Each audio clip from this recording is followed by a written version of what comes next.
വേഗം വരുന്ന നമ്മുടെ കർത്താവായ യേശുക്രിസ്തുവിൻ്റെ ധന്യനാമത്തിൽ എല്ലാവർക്കും സ്നേഹവന്ദനം. പ്രശസ്ത ശാസ്ത്രജ്ഞനായിരുന്ന ആൽഫ്രഡ് നോബൽ ആണ് നോബൽ സമ്മാനത്തിന് ആരംഭം ഇട്ടത്. ഇതിന് കാരണമായി തീർന്നത് പത്രത്തിൽ വന്ന ഒരു ചരമവാർത്തയായിരുന്നു. ആൽഫ്രഡ് നോബലിൻ്റെ സഹോദരൻ മരിച്ചപ്പോൾ ആൽഫ്രഡ് നോബൽ ആണ് മരിച്ചത് എന്ന് പത്രത്തിൽ വാർത്ത വന്നു. പത്രത്തിൽ ആൽഫ്രഡ് നോബലിനെ വിശേഷിപ്പിച്ചത് മനുഷ്യകുലത്തെ ആകെ കൂട്ടക്കൊല ചെയ്യുവാൻ ശക്തിയുള്ള സ്ഫോടക വസ്തുക്കൾ കണ്ടുപിടിച്ച് അതുവഴി കോടീശ്വരനായി തീർന്ന നോബൽ എന്നായിരുന്നു. തന്നെ മരണത്തിൻ്റെ അവതാരകനായി ലോകം കാണുന്നു എന്ന സത്യം അദ്ദേഹത്തെ വേദനിപ്പിച്ചു.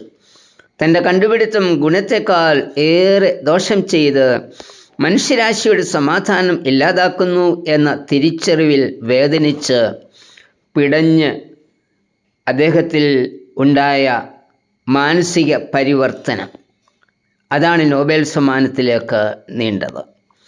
തൻ്റെ സമ്പാദ്യത്തിൻ്റെ സിംഹഭാഗവും മാനവരാശിയുടെ സമാധാനത്തിനും നന്മയ്ക്കും ഉള്ള കണ്ടുപിടുത്തങ്ങൾ നടത്തുന്നവർക്കായി വേർതിരിച്ചു. സാംസ്കാരികമായി നാം ജീവിക്കുന്ന കാലഘട്ടം വളരെ ഉയർന്നു നിൽക്കുന്നു എങ്കിലും നാം ജീവിക്കുന്നത് സമാധാനം നഷ്ടപ്പെട്ട ഒരു ലോകത്തിലാണ്. ഇഷ്ടമില്ലാത്തവരെ തകർക്കുക എന്നത് ഇന്നത്തെ ചിന്ത. വശീകരിച്ചും ഭീഷണിപ്പെടുത്തിയും അടിച്ചമർത്തുവാനുള്ള ശ്രമം പരാജയപ്പെടുമ്പോൾ മാരക ആയുധവുമായി ഇറങ്ങുന്ന സ്ഥിതിയിലേക്ക് മനുഷ്യൻ എത്തപ്പെട്ടിരിക്കുന്നു. മനുഷ്യത്വത്തിൻ്റെ സൂക്ഷിപ്പുകാർ എന്ന് അവകാശപ്പെടുന്നവർ പോലും തങ്ങളുടെ ആശയവുമായി യോജിക്കാത്തവരുടെ ജീവിതത്തെ തകർക്കുന്ന സംഭവങ്ങൾ അനവധിയാണ്. മനുഷ്യരെ ചുട്ടുകരിക്കുക, തുണ്ടം തുണ്ടമാക്കുക, ഇവയെല്ലാം ഇന്ന് കാണുന്ന അക്രമത്തിൻ്റെ വിവിധ തലങ്ങളാണ്. കേരളം ചുഴറ്റിയെറിയുന്ന ചുഴലിക്കാറ്റിന് സംഹാരതാണ്ഡവുമാണ് ഈ ദിവസങ്ങളിൽ നാം കണ്ടത്. മഴയ്ക്കൊപ്പം ഉഗ്രരൂപം പൂണ്ടിരിക്കുന്ന കാറ്റ് വലിയ ഭീതിയാണ് നമ്മിൽ വരുത്തിയത്.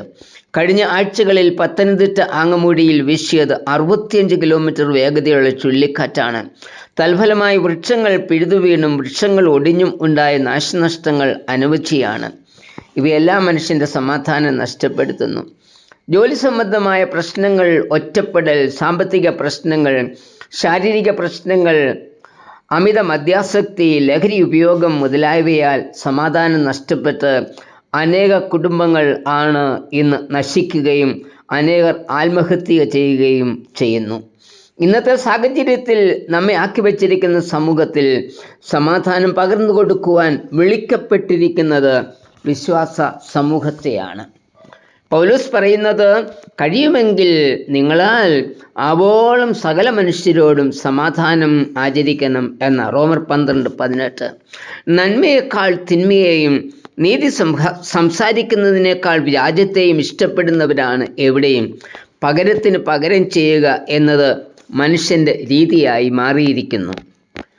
പകരത്തിന് പകരം ചെയ്യുന്നത് ഒരിക്കലും സമാധാനം കൈവരുത്തുകയില്ല. യേശു പറഞ്ഞത് ശത്രുക്കളെ സ്നേഹിക്കണം എന്നും ഉപദ്രവിക്കുന്നവർക്ക് വേണ്ടി പ്രാർത്ഥിക്കണം എന്നും മത്തായി 5:44.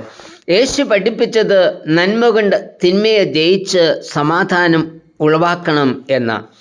പ്രതികൂല സാഹചര്യങ്ങളിൽ പോലും പതറാതെ നിൽക്കുന്ന സന്തോഷകരമായ മാനസിക അവസ്ഥയാണ് സമാധാനം. തമ്മിൽ സമാധാനമായിരിക്കണം എന്ന പൗലോസ് പഠിപ്പിച്ചത് 1 തെസ്സലോനിക്കർ 5:13.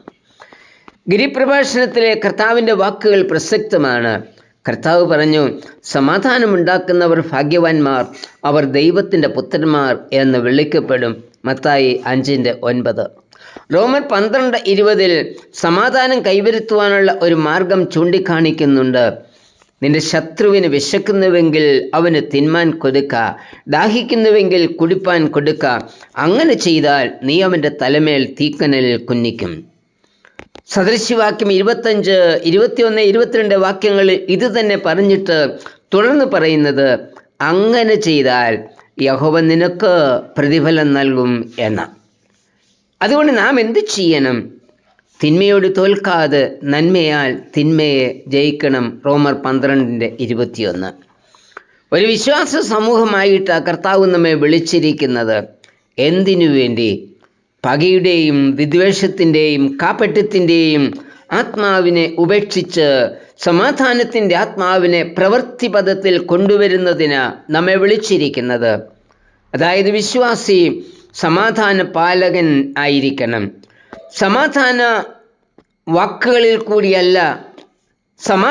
വാക്കുകളിൽ കൂടിയല്ല പ്രവൃത്തിയിലൂടെയാണ് പ്രാവർത്തികമാക്കേണ്ടത്.